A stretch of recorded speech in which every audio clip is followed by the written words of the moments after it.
Hello everyone, ladies and gentlemen, kids of all ages. My name is Abby and welcome back, and welcome to episode 2 of Infinite Alchemy.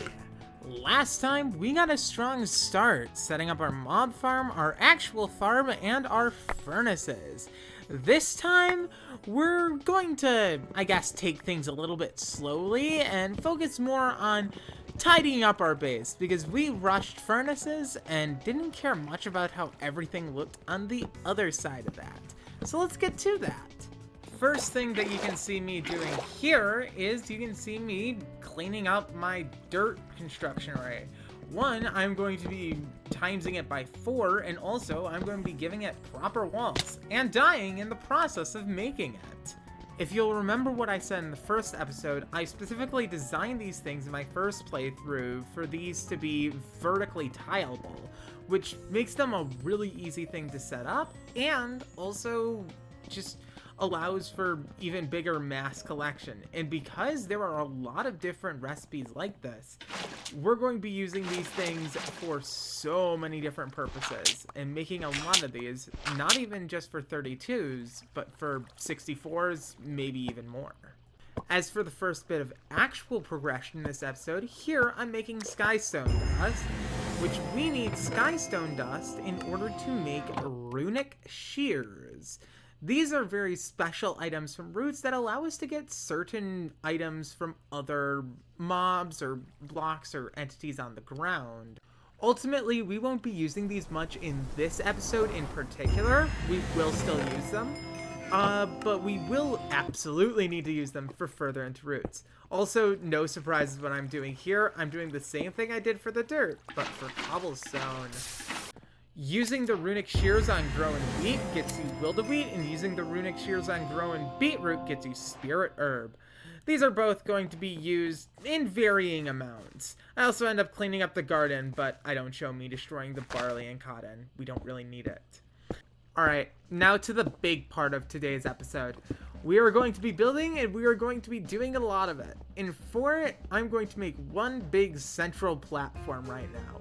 Well, big, I guess, is relative. We can only make it so big with the stuff we have at the moment. But, I mean, I'm just gonna shut up and let the music play while I build this out.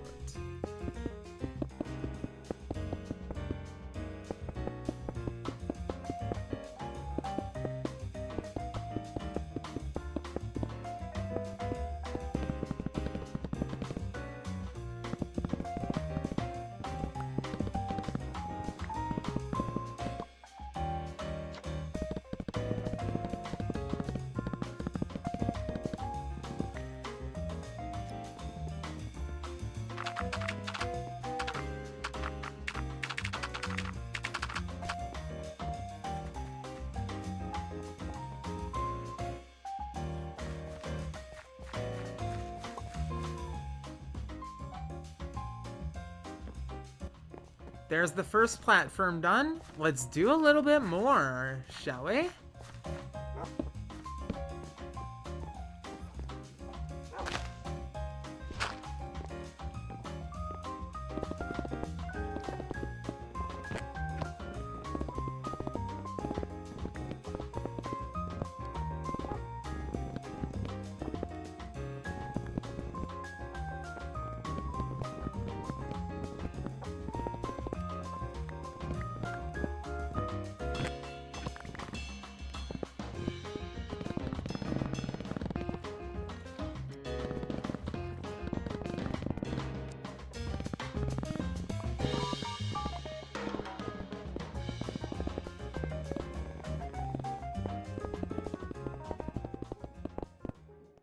Hey, remember the expansions that I made to my cobble and dirt generator not even 5 minutes ago?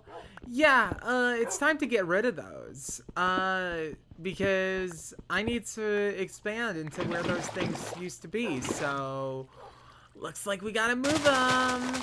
And our sugarcane farm.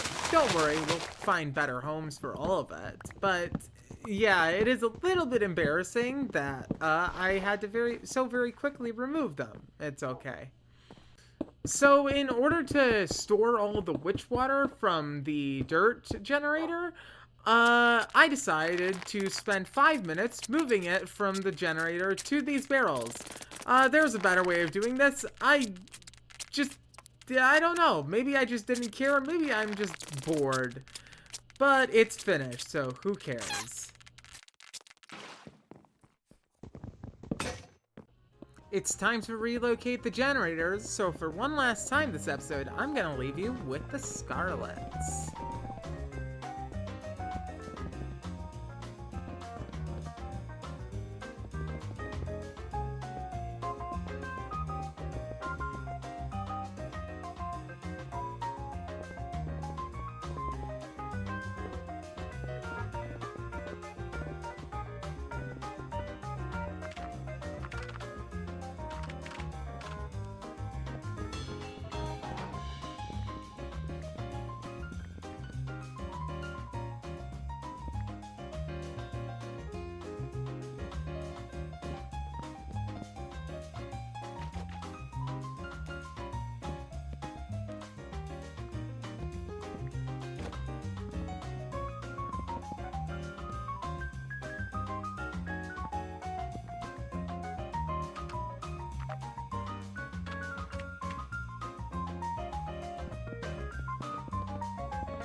What a sight to behold. It looks way better now. I'm actually quite proud of it. Now you might notice that's only one of the two. I'm going to entirely skip over the making of the cobblestone generator because that was, one, infuriating, and two, really, really boring still, and I do not want to even skip through that. And you have sat through enough of DDBY and Cafe de Toho, so we're just going to zoom right to the end. Hey, there it is. Truly, video editing is a magical art form. Well, it does look a lot nicer now. We still have some more things to tidy up. For example, I still haven't actually moved all of the items in my chests. So let's do that very quickly using the power of, once again, video editing.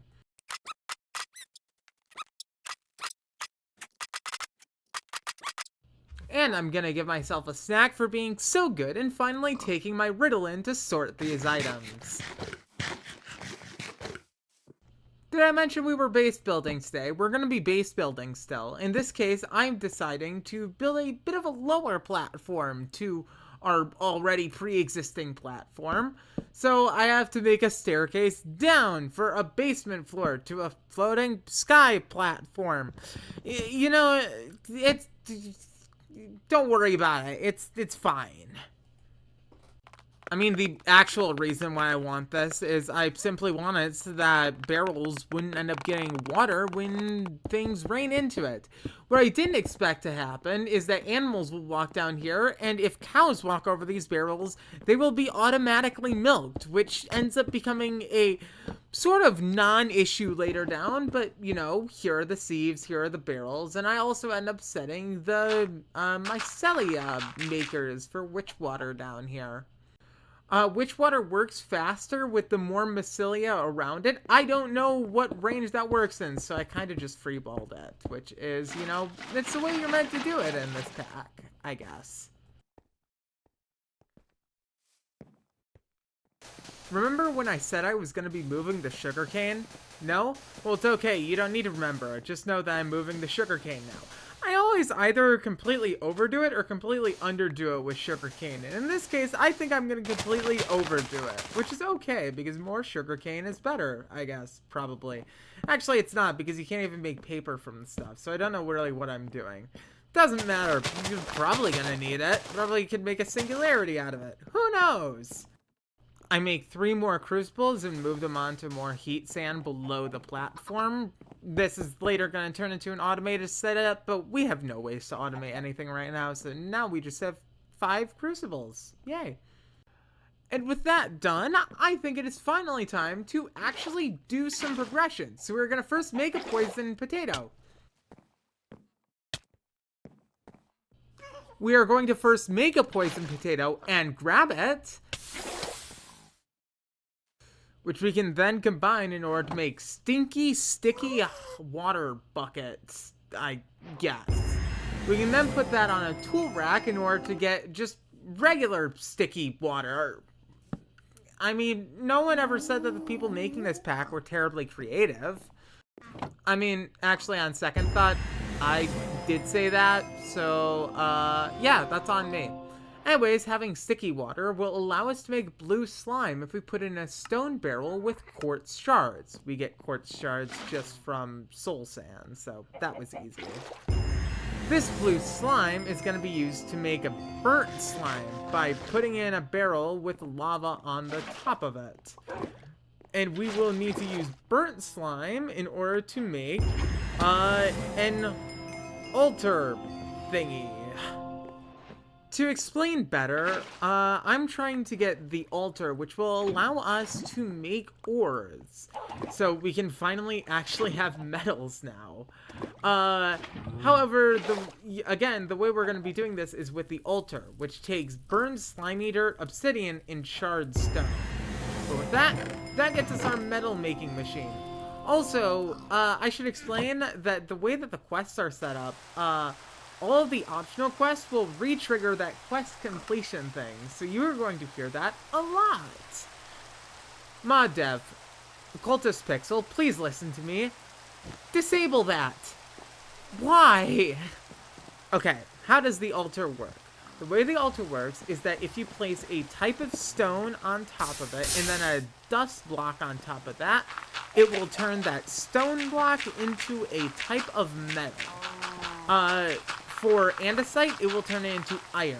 For granite, it will turn it into copper. And for diorite, it'll turn it into tin. Obviously, because this is modded, we're going to want a lot more iron at the moment. So that's going to be the first thing we get a decent amount of.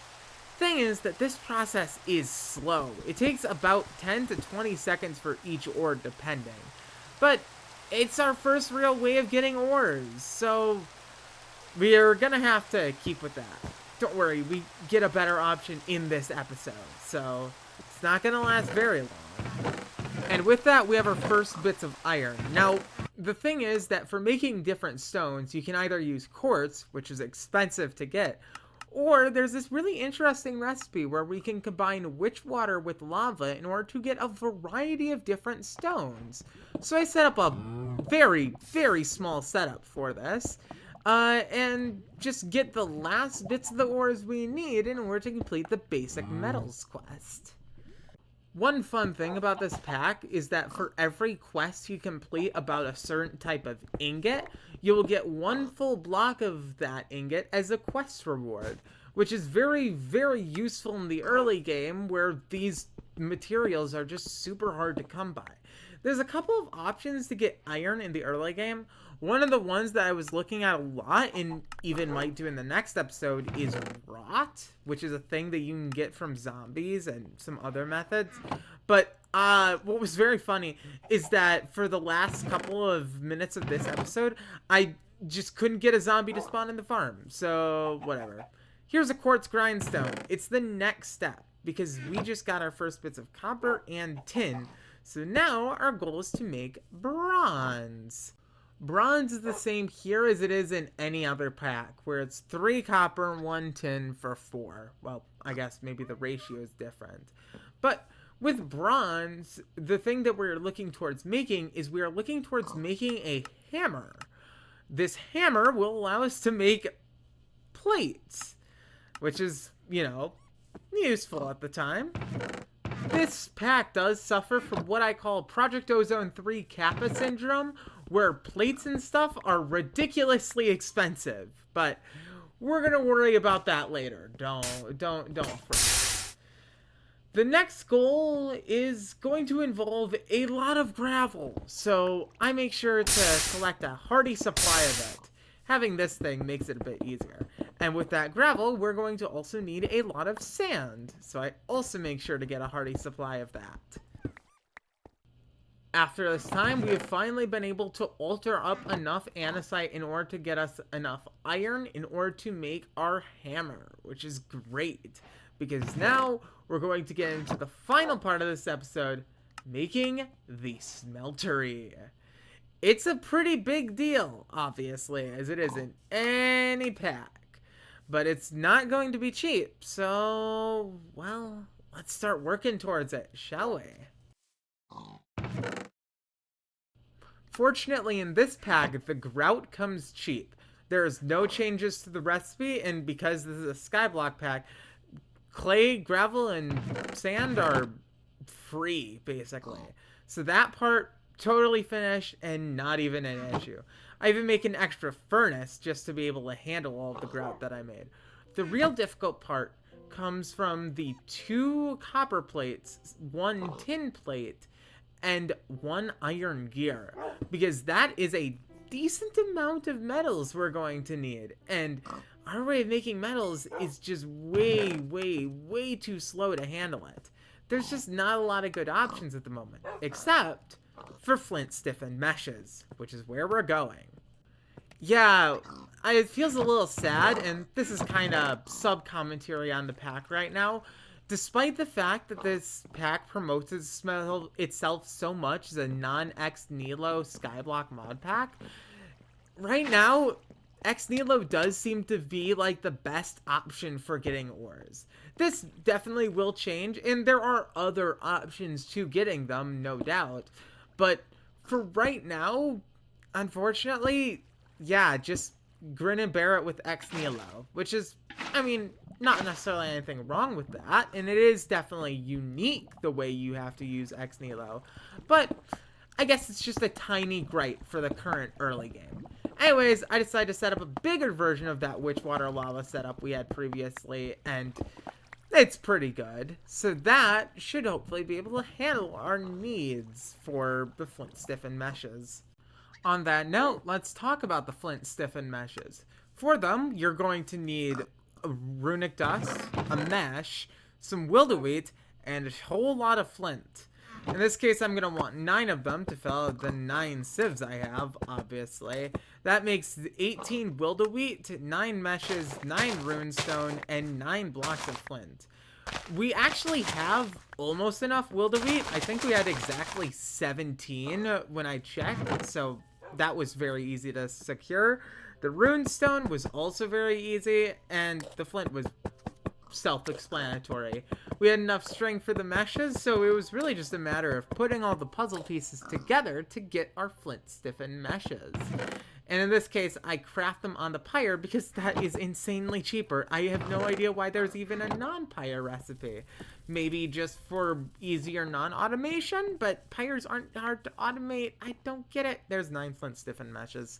If you remember what stones turn into what ore blocks on the altar, it's the same principle for the meshes. That is to say that andesite is more likely to give iron, granite more likely to give copper, and diorite more likely to give tin. In this case, I just ran through everything that I had because it doesn't really matter, and I immediately got about 16 ingots of each. It is ridiculous. It is insanely faster. I genuinely don't know, like, how you can balance it, but I have high hopes for it.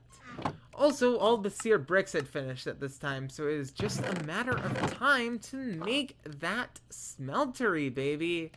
As we wrap things up on the smeltery, getting the plates and the gears for it, I want to say Thank you for the support on last video, I guess?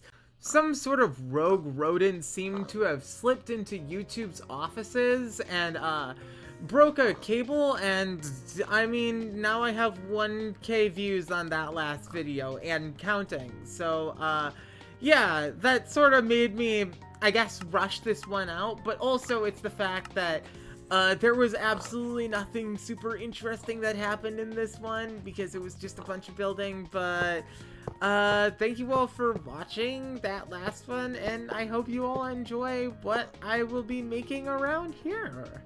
Ultimately, I'm going to be hoping and aiming to get these episodes out weekly or bi-weekly, somewhere around there, but no guarantees on it. This one in particular just came out pretty quickly.